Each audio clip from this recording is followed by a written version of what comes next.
আসসালামু আলাইকুম। ফেসবুকে ভিডিও আপলোড করার ক্ষেত্রে বেশ কিছু নিয়ম কানুন বা গাইডলাইন আছে। আমরা যদি সেই নিয়ম কানুন বা গাইডলাইনগুলো না মেনে ভিডিওগুলো আপলোড করি, সেক্ষেত্রে ফেসবুক আমাদের 3 ধরনের শাস্তির ব্যবস্থা করে থাকে। 1 নম্বর যে শাস্তিটা ফেসবুক আমাদের দেয় সেটা হলো পেজটাকে ডাউন করে দেয়।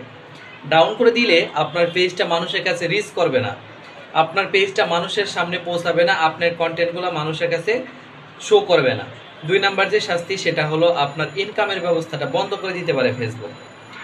3 নম্বর যে শাস্তিটা দেয় সে শাস্তিটা হলো আপনার পেজটাকে চিরতরে অফ করে দিতে পারে। আমি 10 ধরনের কন্টেন্টের কথা বলবো, যে 10 ধরনের কন্টেন্ট যদি আপনি আপলোড করেন সেক্ষেত্রে ফেসবুক আপনাকে 3 ধরনের শাস্তি দিবে।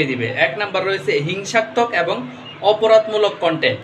2 নাম্বার রয়েছে বিপজ্জনক ব্যক্তি বা সংগঠনের প্রচার। 3 নাম্বার রয়েছে বিধিনিষেধযুক্ত পণ্য এবং পরিষেবা প্রচার।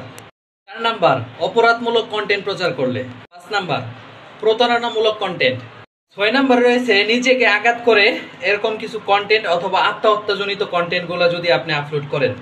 7 নাম্বার অশালীন এবং অসামাজিক কন্টেন্ট যদি আপনি আপলোড করেন সেক্ষেত্রে আপনি এই ভায়োলেশনের আওতাভুক্ত হবে। 8 নাম্বার ঘৃণা বা বিদ্বেষমূলক ভাষা ব্যবহার করলে। 9 নাম্বার আপনি যদি কোনো ধরনের অনৈতিক গুজব ছড়ান সেক্ষেত্রে এই ভায়োলেশনের আওতাভুক্ত হবে। 10 নাম্বার অশ্লীল অশালীন ভিডিও যদি আপলোড করেন। অবশ্যই চেষ্টা করবেন সব সময় এই 10 ধরনের কন্টেন্ট যেন কখনোই আপলোড না করেন। যদি আপলোড করেন ফেসবুক থেকে 3 ধরনের শাস্তি মাস্ট বি পাবেন।